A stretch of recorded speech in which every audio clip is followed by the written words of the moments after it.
Buenas, juventud, a mi canal, señor Puzzle. Hoy os voy a presentar un poco de mundo. Para aquellos que vayan desubicados, aclaro una cosa. Worldbuilding es el proceso de crear la historia de más detalles de un universo ficticio. Literalmente, esta palabra, traducida al inglés, significa creación de mundo. De esta manera, tal y como George R. Martin creó su mundo para Juego de Tronos o Canción de Hielo y Fuego, yo he hecho el mío llamado El Aún. Ahora, comenzamos. Cuando el planeta aún se estaba formando, cayó un meteorito en la superficie de este con un material misterioso, del que nadie sabe de dónde viene. Tal vez otro universo, la extraterrita. Esta estaba a una temperatura tal que, al colisionar con la calcinante tierra del infértil planeta, convirtió esta en una lava de una densidad menor incluso que la del agua, por lo que dejó una onda como la que dejas al lanzar una piedra al río. Con los años, con esta forma eterna, a lo largo de las eras, esta se llenó de agua, creando los lagos concéntricos. Esto ocurría a medida que la vida se iba desarrollando en el planeta, hasta que al final empezaron a aparecer diversas civilizaciones al mismo tiempo: guasallamas, mozos, piñones.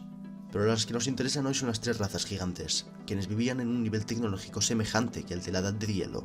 Los Titamamuts eran seres que solo se podrían definir como los extintos mamuts antropomorfos. Los tártaros, humanoides gigantes de un solo ojo y sin pelo, y los arcanos, humanos gigantes. Estos tres compitieron por las tierras que hoy en día conocemos como el Meridiano, y los arcanos, en un momento dado, se tuvieron que refugiar en las islas interiores del lago concéntrico. Curiosamente, esta cultura había aprendido a usar sal como condimento, y así probaron como condimento con otras rocas que se topaban: bórax, silvina, alita, y eventualmente se toparon con los restos de extraterrita que dejó el meteorito hacía millones de años. Pero aparte de un sabor dulzón, percibieron algo más. Aquel que la ingería, fuese solo una lamida o ingerir un bloque entero, adquiriría un extraño poder. Su cabello, fuese de la etnia o edad que fuese, se tornaría blanco. Su resplandeciente aura se vería desde fuera. Y lo más importante, su escleroteca, es decir, la parte blanca del ojo, se tornaba negra, mientras que el iris se tornaba rojo. Con este nuevo aspecto, vidrieron unas nuevas características. Podrían ver la información de su alrededor, la temperatura, edad, dureza, y, al mismo tiempo, podrían modificarla. En su poder estaba desde cambiar el color de una roca, a modificar la mente de quien no tenía sus poderes, siempre y cuando no rompiesen las leyes de la física ni modificasen nada propio de otros magos. No es que hubiera un castigo, sino que simplemente no se podía. Los cambios que se daban debían darse mediante la energía mental del sujeto, la cual se consumía a medida que implementaban los trucos.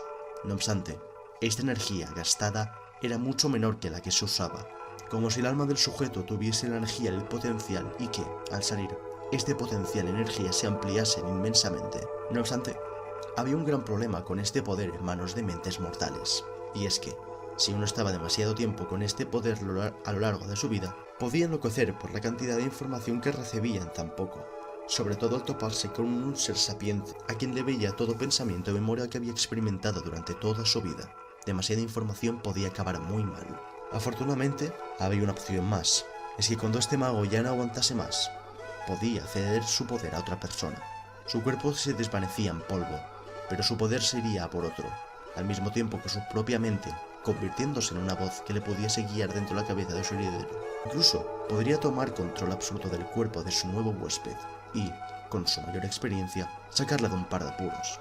Además de que, al intercambiarse control, toda herida, por extrema que fuese, se curaría al instante, cosa que se ve atribuida a la energía del alma que vendría después a sustituirle. Eventualmente, cada persona es un mundo.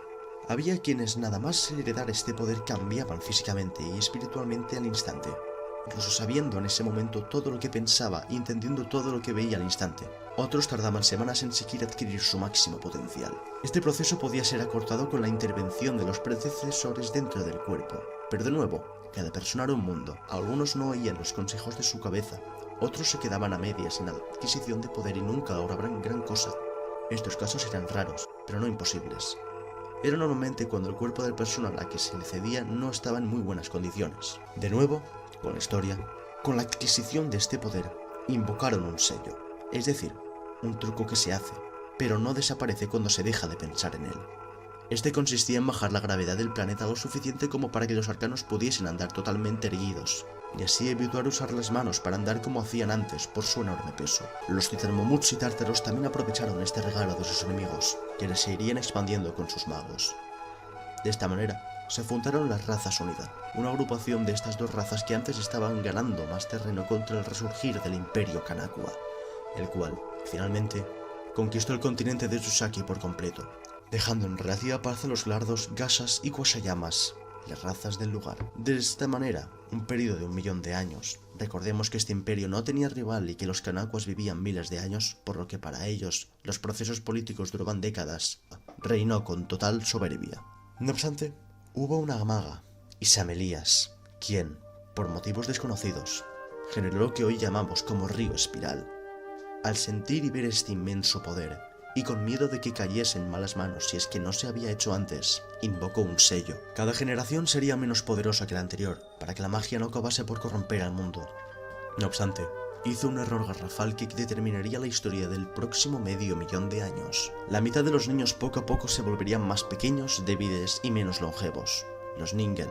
La otra mitad mantendrían su longevidad, tamaño y fuerza, pero nacerían deformes, cada vez con menos inteligencia y salvajes, los Gentilak y Lamiak, dependiendo de si son hombres o mujeres respectivamente. Por obvios motivos, hubo disputas entre unos y otros, por motivos ideológicos identitarios, pero llegó un punto en el que los Gentilaks eran demasiado estúpidos como para comprender su propia lucha, y los Ningen demasiado débiles como para poder lucharla. Seguían siendo muy longevos y fuertes en comparación de las demás razas civilizadas, y la sombra de lo que fueron. Esto fragmentó al imperio de 1 millón de años, y la lucha entre los Lamiaks y los Ningen parecía no tener fin.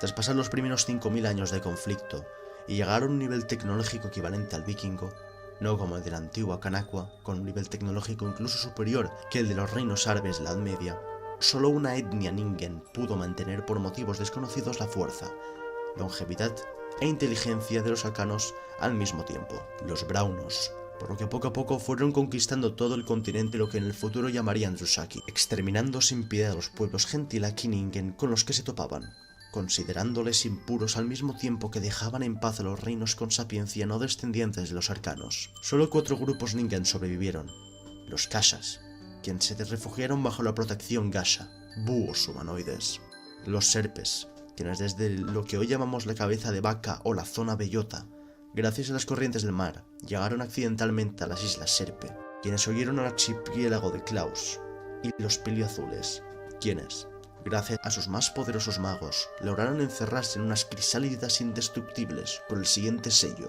solo despertaremos con la desaparición de los Bravunos. Y, eventualmente, tras 100.000 años de espera, por motivos que no conocemos, desaparecieron.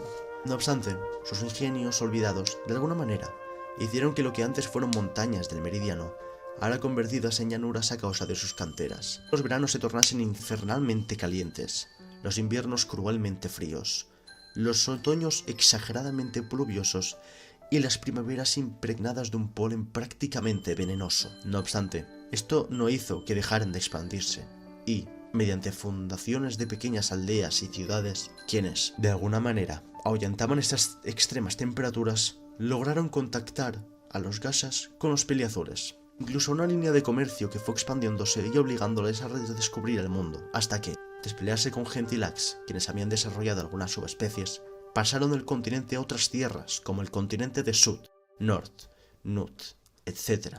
Hubieron altercados con Serpe y Lomiland, pero no con Klaus, demasiado frío como para ser conquistable. Asip, en cambio, era habitada por enfermedades y mozos. Durante un par de miles de años, las naciones, imperios, repúblicas, feudalatos y reinos fueron yendo y viniendo, hasta que una hizo historia: el Imperio Humano, el sueño de Ernix I, quien quería que toda la humanidad viviese con una misma bandera, unos mismos dioses y una misma lengua, tal y como se hizo en el pasado con el Imperio Kanakua.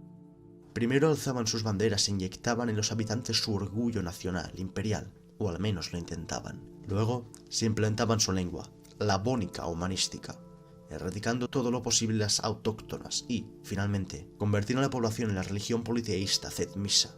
Otros 3 imperios importantes se habían alzado al mismo tiempo: el Imperio Santo, el Imperio Axolotl y el Imperio de Sand, aliado a regañadientes con el Imperio Humano, como Japón y Corea del Sur en nuestro mundo. Esta era impulsó proyectos políticos ambiciosos, pero nunca equiparó a los mayores exponentes de la era de los imperios, en la que en su mayoría se perseguían a las razas no humanas o modificadas: Pelardos, armados, magos, armadoreados, menos a los gasas, pero igual la pasaron peor que los nativos americanos, como Nasib cuando se descubrió la cura contra las enfermedades de la religión, obstruyendo la vida de los mozos, y a los nativos de Sud y North, los piñones y los glaciales respectivamente. La presión y población rival eran tal que ni con todos los magos que había en ese entonces se podría haber revertido la situación. Pese a esto, todo lo que inicia termina.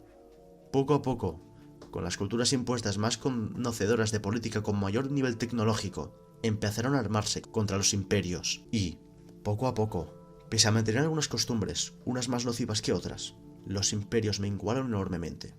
Hay un factor importante por lo que ocurrió esto, y fue la gripe de la grieta, una enfermedad que hacía que cada tejido de tu cuerpo se agrietase, generando un dolor espantoso.